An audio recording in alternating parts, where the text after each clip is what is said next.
మేకలనా? ఏం చెప్పినా జత? 21,000.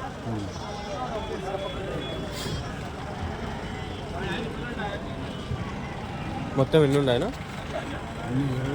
20 మేకలా? 20,000 జత. నిన్న వారం తెచ్చినాడు అయిపోయానా? నిలిచిపోయినాయా? మీ నెంబర్ చెప్పండి, ఎవరైనా కలిసి తీసుకుంటారు.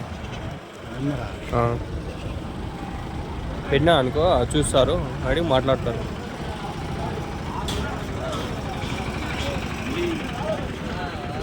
చూస్తున్నాడు తాత. ఏమన్నా నెంబర్ ఏది నెంబరు? 99 59 29 622 ఏం పేరు? గోపాల్ నాయుడు. ఆ ఊరు? గట్టు. నిన్న వారం కూడా వచ్చినాడు ఆయన.